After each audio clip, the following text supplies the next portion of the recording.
Okay, guys, good morning and welcome. It's a really snowy day out there in the city of New York. I mean, look at the snowing. It's snowing like crazy, so much so that I had to call out from work. Yes, I like the snowy weather. I wanted to work, but it's snowing, and I love winter. Winter's the next thing. But if the trains mess up, it's messed up. There's nothing I can do. But it does not stop me, guys, from today's talking about anime and whatnot. So, episode 3 of Does It Count to Lose Your Virginity to an Android? I've watched it this morning. I sat down and I asked myself this question. How the hell we kicked off Yuri anime so strong and so good that nobody like myself is talking about it? Like, the guys, please. We're kicking things off with the Yuri of 2026 with this show. Oh, and Roll Over and Die. I forgot. Roll Over and Die. Another good anime. We already got 2 good Yuri animes, and there's more Yuri animes to come in 2026. Now, this show is dire. This show is freaking good. This show is a freaking amazing. I kid you not. This show needs to be put down as one of the greatest Yuri animes to ever existed. The only problem I have with this is 8 episodes and 3 minutes. That's the only thing I have a problem with this. 8 episodes, 3 minutes. We could have gotten more of this. Make it a 12-minute anime where it's just 12 minutes of Yuri freaking love thing going on. Oh, and I know we're 3 episodes in, but I'm gonna say it. And I want everybody here to listen to this. I want everybody listening to this what I'm about to say.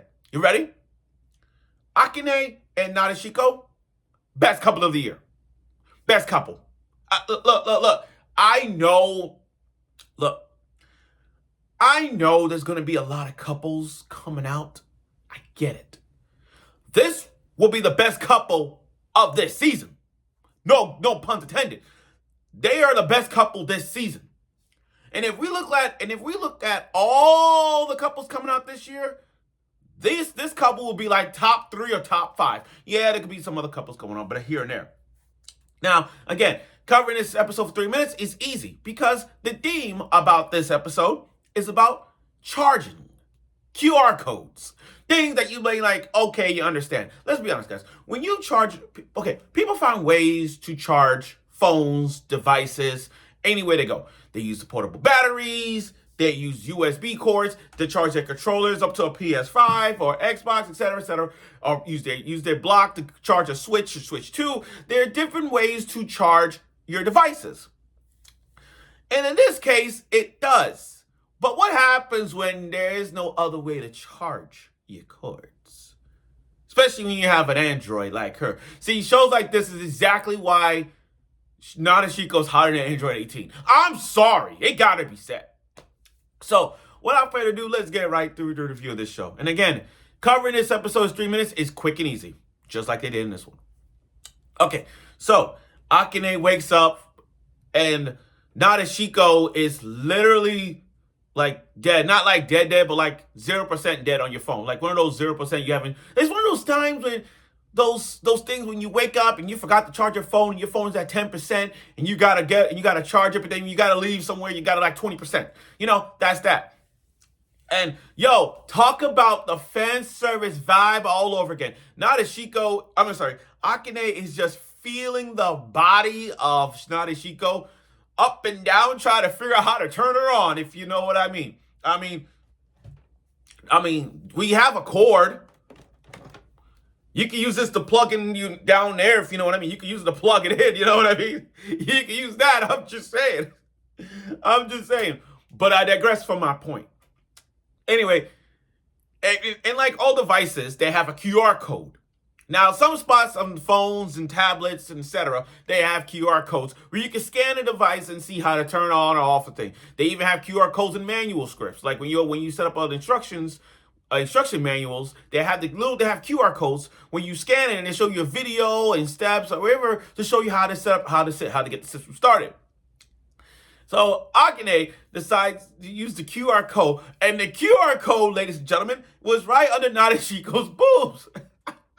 Underneath her boob, a QR code on her boob. That was fantastic. That was a fantastic idea to put the QR code there. I can imagine if it was inside, if you know what I mean. Like, can you imagine Akane opened the QR code to find the QR code inside there and just had to open up. You know what I mean? That kind of rigid right there. So they show a little video of how to charge your robot.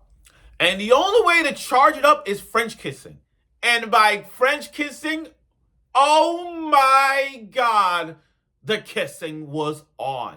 Boobs and kissing galore. I mean, literally, Akane went kissing that robot, like kissing Nadeshiko. Like, damn, the kissing was epic. Because if you go back to the first episode, Nadeshiko put a lot of work on Akane. But in this one, Akane put a lot of work. I mean, Nadeshiko put a lot of work on Akane, but in this episode, Akane put a lot on Nadeshiko to charge up. With the whole hugging and the kissing through the tongues and all that. You can't make this stuff up. That's the only way to charge your robot. I swear, I know I'm not the first person who I'm not the first person who thought about this, but let's all be said. If you guys want a robot like that, I'm pretty sure 9 times out of 10, everybody want an Android like that. I'm pretty sure Android 18 felt the same way. Oh, Krillin. I don't know if Krillin could do it. I mean, Krillin's not the smashable type of guy. I mean, Krillin got Android 18, but not like that. Not like that. I mean, he didn't smash Android 18 before she was human. So it's kind of like I don't think he smashed her as a robot yet. Maybe, I don't know. No, he hasn't. But my point is, the way Akane was charging that Nadeshiko was full French kissing. Kissing to the core. I can't make this stuff up. Go watch it. Look, if you guys want to watch the episode, please watch it on AniWatch. That's how I watch it. But I want to make sure we are perfectly clear on this bright light background. I want to make sure you're in the perfect clear. This is not hentai. I want to make sure shows like this ain't hentai. Redo of Healer ain't hentai. Harem Labyrinth and Another World ain't hentai. I'm defending those shows. And I'm also saying Interspecies Reviewers is not considered hentai. This show in particularly ain't considered hentai because this is a strong love Yuri anime to watch. Shows like Valkyrie Drive Mermaid. And if you watch Valkyrie Drive Mermaid and Queen's Blade, you can understand just how show this is. And look at you guys. Look at this. It's 7 minutes and 32 seconds already. I'm already covering everything in this short video. This is how good this show is. And then when Akane got Nadeshiko charged up, it's like she wanted more. I love this girl. I love it. I love it. I can't wait to see more. I know with episode 3, it's sad to see this show going off the road because there's only 3 episodes. We haven't finished all. But damn it, this is good to watch. But thank you for watching my review of the show. I look forward for next week's episode of it. And let's see more spicy Uranus that is in this and these long 3 minutes of she shows. I wish we had more. Hopefully it'll be a DVD, Blu-ray, and extended versions as well. Thank you for watching.